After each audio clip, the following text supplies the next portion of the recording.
The Jays may have not played a great series against the Boston Red Sox, but they ended on a high note as they win 10-8 at Fenway Park to win the series 3-2.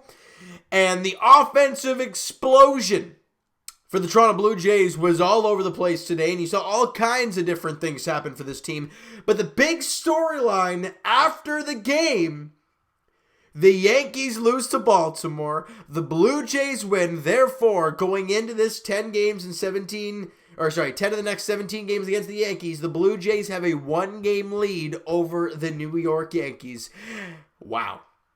Pretty crazy stuff, I gotta say. Now, let's get to this ball game, but coming in, we hear about Teoscar Hernandez undergoing an MRI, and we're like, great. More injury news for this team after we just thought we were going to get healthy. He's IL bound with suspected rib injury. Blue Jays are Hernandez likely out long term. Damn it! But anyways, let's get to this ball game because that's what we're here to talk about, all right? And it does not start out very well for the Blue Jays. Robbie Ray on the mound and throwing a lot of pitches in the first inning. And Plawecki hits a 3-run shot to dead center, and it's gone. A 3-0 lead for the Red Sox in the first inning. Not what you want to see if you're the Blue Jays. Top of the third inning. Who'd have guessed it? 1-1 pitch to Caleb Joseph, and he belts it over the green, into the green monster, I guess you want to say, deep and gone, making it a 3-1 game. Caleb Joseph's first home run as a Blue Jay, might have been his first hit as a Blue Jay as well, and the Blue Jays are on the board. Then, in the bottom half of the fourth inning, Dahlbeck hits a solo shot on a full count, and just like that, they get that run right back, and it is now a 4-1 Red Sox lead. The Jays offense nowhere to be found in this one to this point. And then they bring in this guy, I think it was, Hall? I think it was his last name was Hall. It was Matt Hall? Matt Hall. And he was bad. I mean, let's get to this stuff in the top half of the sixth inning, all right? VR grounds out, then Vladimir Guerrero Jr. walks. Vladdy had a terrible night at the plate. We'll get to him in a bit. He walked to get on, then Rowdy Tellez singles to right field, Vladdy to third. Hey, runners in the corners now. Good stuff. Then Travis Shaw then walks. Bases loaded, baby. Let's go. Gurriel singles to center field. Vladdy comes in. 4-2 game. All right, they're right back in this one. Then Joe Panic singles to right field. Tellez scores. Shaw scores. And the Jays have tied it at 4. Great job by the Blue Jays getting out of this. Being able to do some damage when you got runners in scoring position. Great job there. 2 batters later as Caleb Joseph strikes out. Derek Fisher, it's a little squibbler. He hits a ball to shortstop, but I think it was a little scribbler past the pitcher. But Fisher's on. Or no, that wasn't his hit. That might have been a different hit. Anyways, but it's a ground ball to short. It says here, Gurriel comes in to score, and the Blue Jays are in front. It's now a 5-4 game. Derek Fisher with the clutch infield single. Okay, I'm sorry, guys. Just gonna... weather's getting to me. And then next, they bring in Lair. Remember him? The guy a couple of games ago where we talked about how he couldn't find the zone, but they brought in Derek Fisher. They left Derek Fisher in the game. The whole kerfuffle about Charlie Montoyo not giving Vladimir Guerrero Jr. or Joe Panic that at bat, ended up losing the ball game. Lair in this game, much earlier in the ball game, Kevin Biggio doubles to the left field wall off the green monster, and 2 runs come in to score. Panic and Fisher. Blue Jays extend their lead. Now it's 7-4. Blue Jays a big time here. Then VR walks, but then Vladdy pops out to the shortstop and ends the inning. But a big 5th inning, a 6-run 5th inning for the Blue Jays. You go from being down 4-1 to up 7-4.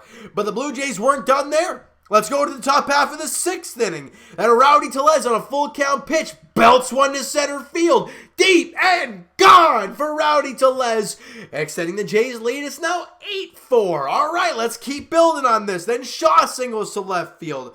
Gurriel Jr. singles to center field. Shaw moves up to second. They bring in the Springs guy, and Panic walks on 4 pitches.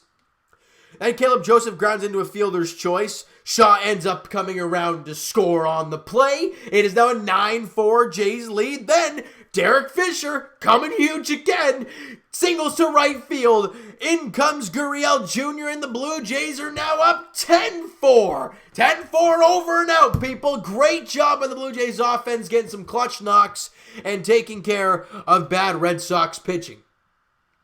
However, this game wasn't over because the Red Sox, they found a way to get back into this. You know, we go to the bottom half of the 8th inning and Peraza to sac fly. Whoop-de-doo, it's 10-5. I mean, not a big deal. Then in the bottom of the 8th, Peraza, solo shot, not a big deal. 10-6, okay? Still a 4-run lead in the bottom of the 8th inning. Feel pretty good until Xander Bogaerts hits a 2-run shot, and just like that, it is a 2-run ball game. That 6-run lead is gone. Now you got to bring in some high-leverage guys, and I got to give credit to Ryan Borucki coming into the game facing one batter, Alex Verdugo, in a huge spot in the bottom of the 8th inning with 2 down.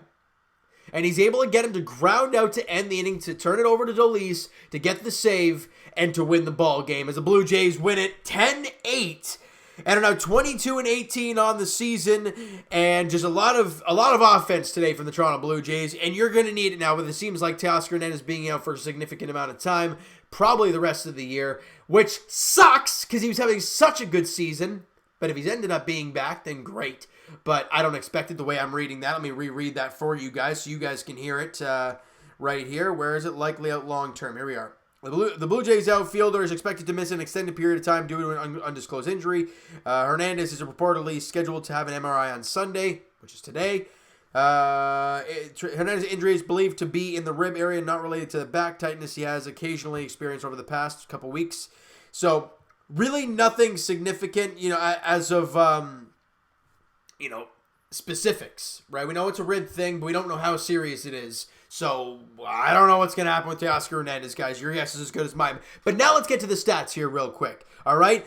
Kevin Biggio, 1 for 5, had a couple RBIs, had that double, and he did walk once in the ball game. Jonathan Villar went 1 for 3 with 3 walks. People can harp on Jonathan Villar. I know people love to do so.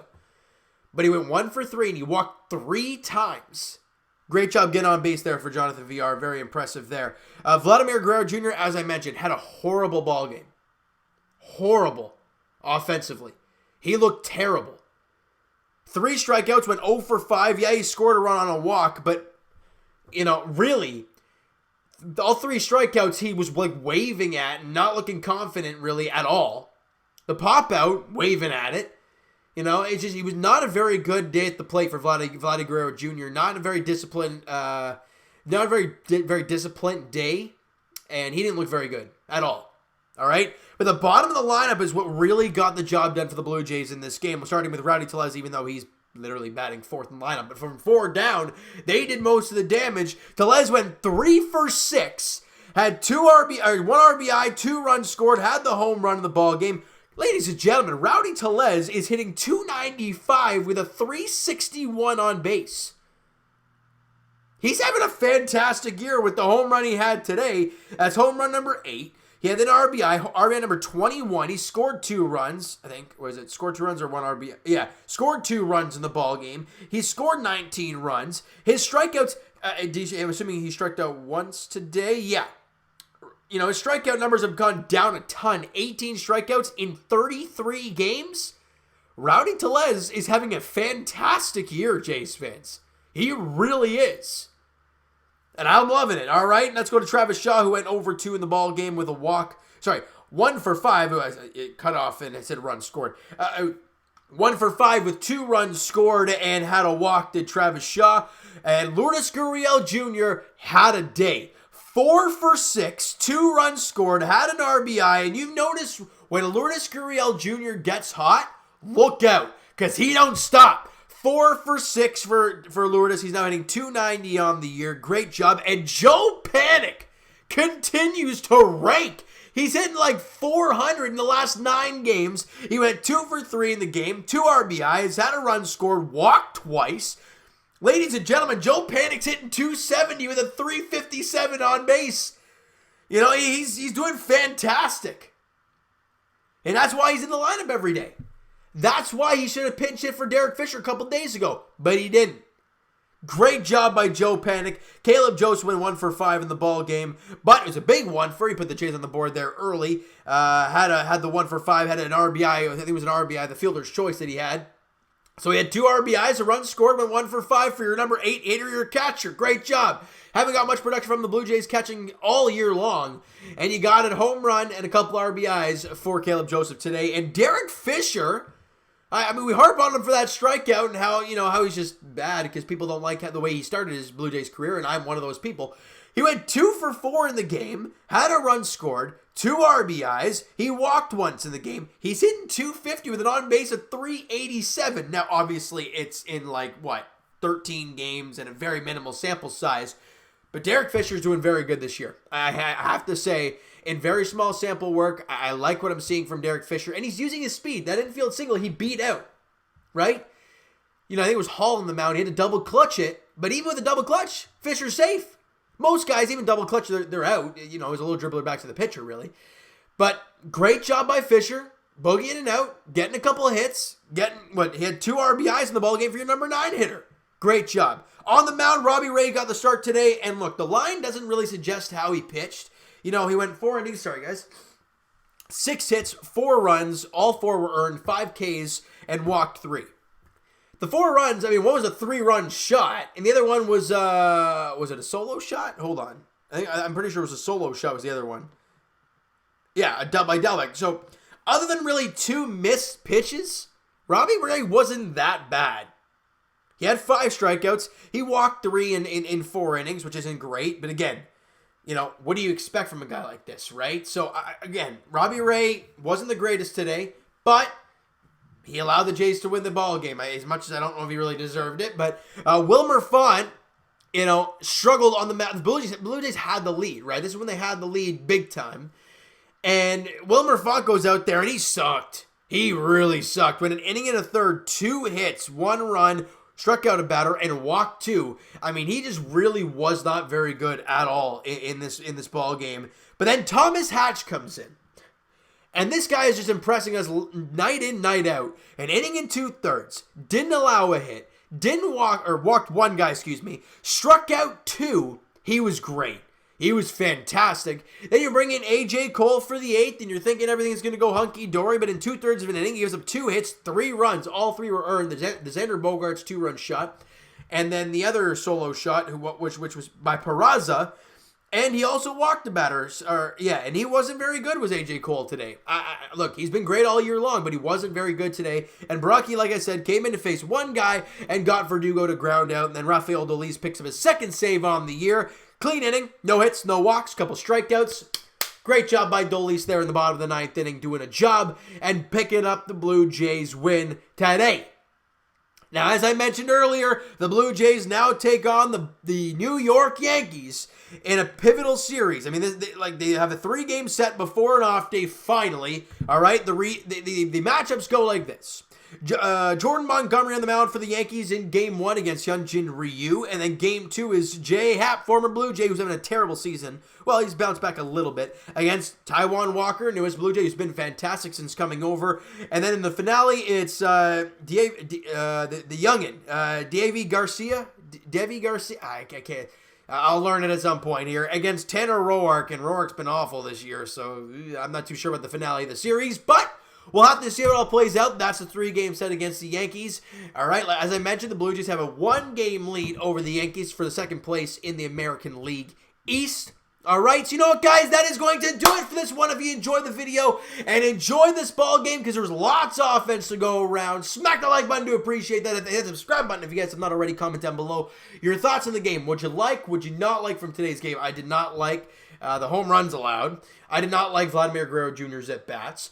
Let me know what you guys thought. Would you like, would you not like from today's ball game for the Toronto Blue Jays? All right, Twitter is down below for myself. Follow up, send me a DM, all that great stuff. Also, the Instagram link is down in the description, so if you have not followed the Instagram page already, please go do so. And I will talk to you guys, Raptors Edition Game 5 as the Raptors take on the Boston Celtics. 6:30 tip-off tomorrow night, all right, as the Raptors look for a 3-2 series lead after being that close to being down 3-0. And the Raptors, like I said, 6:30 tip-off, and Milwaukee won in overtime, and I don't think Giannis did not play. That's the funny part.